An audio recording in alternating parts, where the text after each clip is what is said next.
Buenas noches, hermanas y hermanos. Un gusto de saludarles otra vez. Espero que hayan tenido un buen día. Cada día viene con noticias nuevas y el panorama, humanamente hablando, siempre es un poco más sombrío. Con mayor razón, tenemos que tener en mente y en el corazón la palabra de Dios para animarnos. Y este es el cuarto día en que hacemos este devocional en el Salmo 91. Y hoy día vamos a enfocarnos en el versículo 5 y el versículo 6. Hasta ahora lo que hemos visto es la declaración de fe y de confianza del autor de este salmo. No sabemos quién es, podría ser David.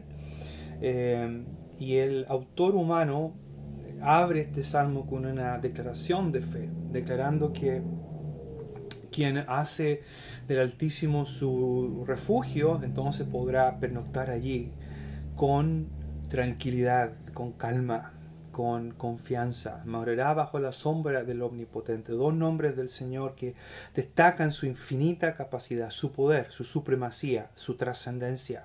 El Altísimo, el que está por encima de todo, el Todopoderoso es aquel que todo lo puede.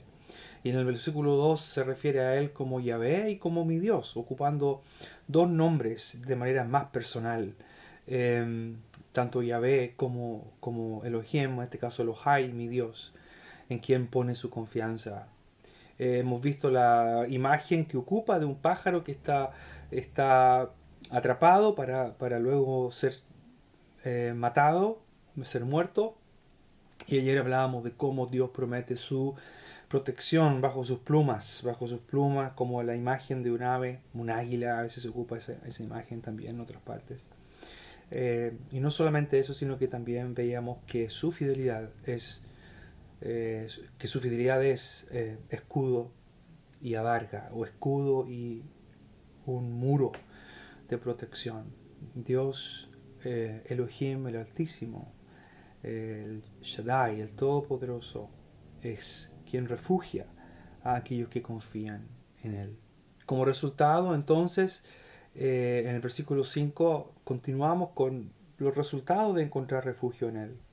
Como resultado dice, no temerás el terror nocturno, ni saeta que vuele de día, o flecha, que vuele de día, ni pestilencia que ande en oscuridad, ni mortandad que en medio del día destruya.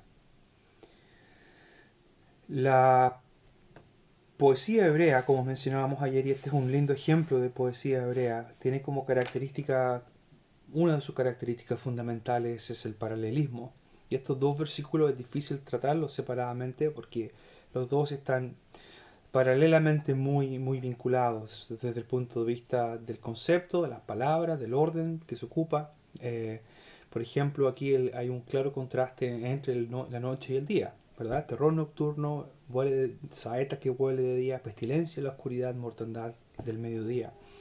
El paralelismo entonces funciona, su dinámica tiene que ver entonces con esto de que incorpora la totalidad del tiempo, la totalidad de nuestra existencia, temporalmente hablando, tanto día como noche. Y aquel que pone su confianza en el Señor, aquel que está habitando bajo la sombra del Altísimo, de El Shaddai, que hace de él su refugio, no solamente encuentra en su fidelidad un escudo y un muro de protección, sino que además le va a liberar del temor. Y eso es lo que quizá inunda más la mente y el corazón de literalmente el mundo entero. No importa si es un país poderoso o un país más pobre, con menos recursos, la situación de este virus afecta hoy día a todos por igual. Y el temor es común para todos o para la gran mayoría.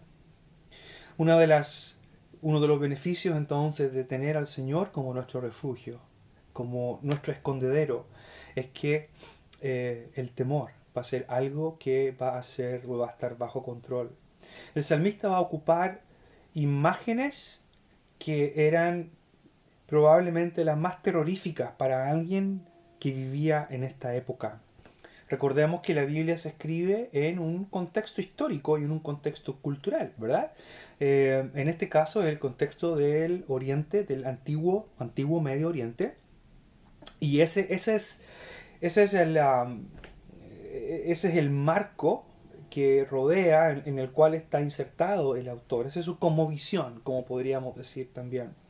Y en ese sentido, había uno de los grandes temores que había en el mundo antiguo tenía que ver con el mundo espiritual, el mundo demoníaco.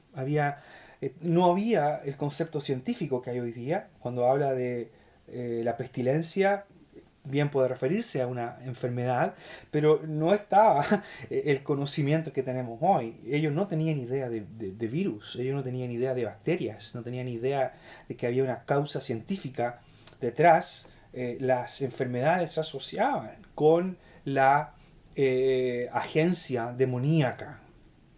Y es por eso es que no solamente en Israel y sus vecinos, sino que también en naciones un poquito más esparcidas, como Mesopotamia u otros como ella, habían muchísimas oraciones, encantaciones que se decían antes de dormir, porque se creía que había diferentes demonios que tenían nombres y que atacaban obviamente a las personas, a veces con enfermedad, con fiebre, y algo de eso se ve en el Nuevo Testamento, ¿verdad?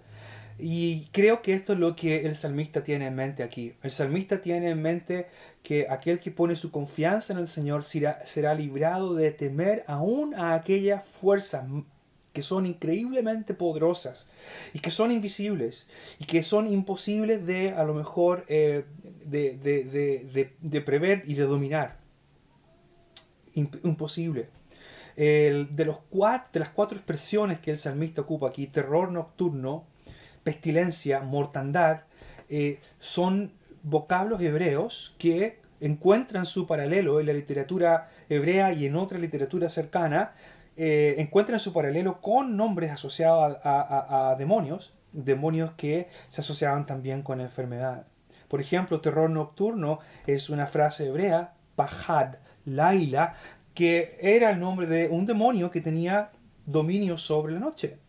Lo mismo ocurre con las otras palabras, como por ejemplo pestilencia, que es el vocablo hebreo dever, y el otro vocablo que aparece que es asociado a mortandad, que es el vocablo ketev. Y en ambos casos, en ambas líneas, el salmista expresa su confianza de que aún estas fuerzas, si es que se refiere a una actividad demoníaca, podría ser que no todos están de acuerdo con esto, sea como sea, sea cual sea esta fuerza que provoca el temor, el miedo en las personas, el salmista dice, no temerá. No temerá el terror nocturno. No tendrá temor del temor nocturno. Ni saeta que vuele de día. La saeta, las flechas generalmente iban envenenadas. En Job 6, 8, en 6, perdón, Job capítulo 6, ahora se me perdió el versículo, capítulo 4, dice, habla de las saetas del Todopoderoso, están en mí, cuyo veneno bebe mi espíritu, y terrores de Dios me combaten.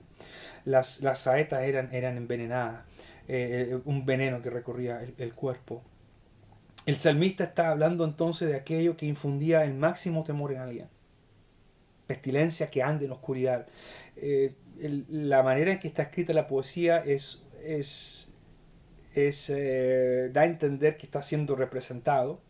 Esto de andar significa acechar, probablemente, pestilencia que acecha en la oscuridad, mortandad que durante el mediodía destruye. Había una creencia también de que había actividad demoníaca al mediodía. Sea como sea, el salmista está usando esta figura para hablar de que aún las fuerzas más poderosas, que son imposibles de controlar para el ser humano, aún aquellas que infunden temor, cualquier cosa que puede causar al ser humano estar en la más terrible ansiedad, el salmista dice, no temerás. Y eso es exactamente lo que Dios espera de nosotros hoy. Dios espera de nosotros que confiemos en Él, porque Él está por encima. Sabemos que la Escritura habla de que no tenemos guerra contra carne y sangre, como dice el apóstol Pablo a los Efesios, sino que contra principados, contra potestades, contra los gobernantes de las tinieblas, etc. El Señor derrotó a aquellos seres. Ahora, no estoy diciendo que el coronavirus es un demonio, no vaya alguien a decir, oh, el hermano Pablo dijo que el coronavirus es un demonio, no estoy diciendo eso. El virus es un virus y el virus puede morir. Un antiviral o un tratamiento médico no va a matar a un demonio. Eh, el coronavirus no es un demonio. Lo que estoy tratando de decir es que de la misma manera en que esta sociedad está tan asustada por lo que sucede hoy, hay tanto miedo en la sociedad, e incluso a lo mejor los creyentes tenemos miedo. Este salmo nos recuerda que quien habita al abrigo del Altísimo no solamente está seguro, también encuentra paz. También encuentra paz. Así que hermanos, ánimo. Nuestro Dios está en control. No hay nada que no esté sujeto a Él. No hay nada de lo cual Él no tenga el control. Podemos confiar en Él. A cuidarse, a protegerse, a hacer todo lo que nos corresponde hacer. Pero al mismo tiempo tenemos que confiar plenamente en Él y estar tranquilos de que nuestro Dios es soberano, es bueno, es fiel y es todopoderoso. Un abrazo para todos.